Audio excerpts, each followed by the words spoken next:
gentlemen, this one will have to be short, just squeezing it in. Yesterday I recorded it, there was no audio, so we're doing a little do-over. I want to talk right now on the importance of relationships and stability of relationships and having the nature of people is that, and therefore relationships, is that they're not everlasting. It is not some, this is a very realistic statement. If you think about it, your parents are going to pass away someday. Your children are going to grow up. And your lovers are going to outgrow you on a long enough timeline. And you outgrow them. And that's fine. Same for friends. So there's something else that you should anchor your life on rather than just the relationships.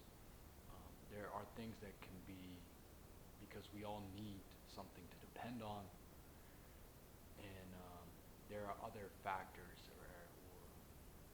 yeah, there are other things, matters that are more everlasting, and that therefore make a better anchor. And we'll get into that, but I'll start off with some stories. Back when I was in high school, there was this guy I considered a friend, and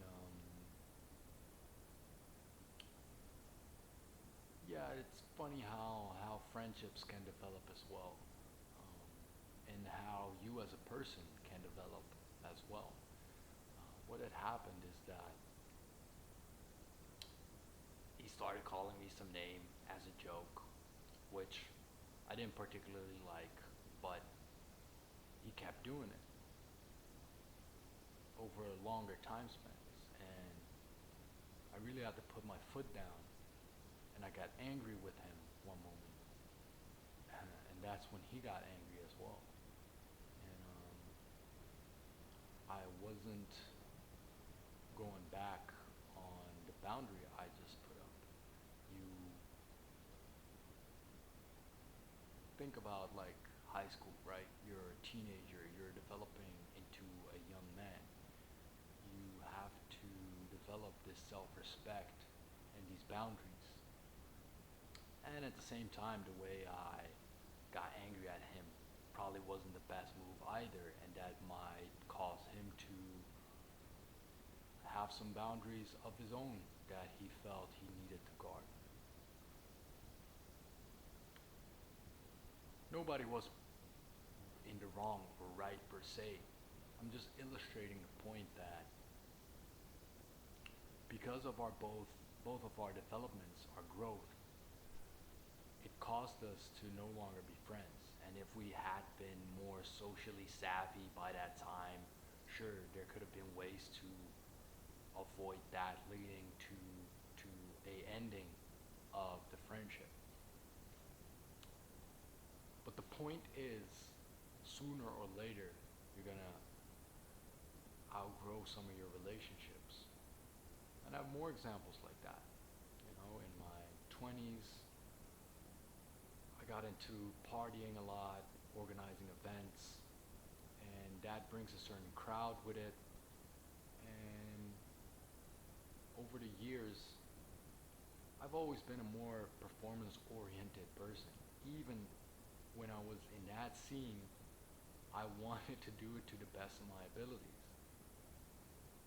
But a lot of people aren't really in that mindset to do that. And you figure out also that the habits that come with that environment were just not conducive to who I wanted to be as a person. So again, this led to not such a dramatic ending in this case, but a growing apart over time with certain people. Again, in my 30s, I have a similar situation where it was down to personal outlooks on life and how you how people treat each other. some perspectives on the world and how things are supposed to be that just got to a clash. We don't have to get into deep on each of these stories, but the pattern is clear. Always, always, always, on a long enough timeline, um, you're gonna you're gonna lose some people, and that's fine. That's part of life. But we also need anchors. We need things that we know are gonna be there day in, day out. And usually the default, what's natural, is to count on people for this. And that's totally fine. Don't stop doing that. I'm suggesting to add in, or rather become more cognizant of a certain fact, which is that your purpose, your mission, is always going to be there. What you dedicate your life to is always going to be there. When you wake up in the morning, after you get started, you sit down, you start doing the work. Or you go out, you start doing the work. And it's going to be there day in, day out. And the work, the mission, your purpose is going to deliver for you. You can always count on your purpose delivering for you. What I mean by that is that if you put in what you're supposed to put in with consistency and over time and with the right intention, intentionality is very important. You can't just go through the motions, although that will get you probably 80% of the way. You have to mean it. If you just do that, if you just execute it on it, you're going to get out of it what you set out to get out of it.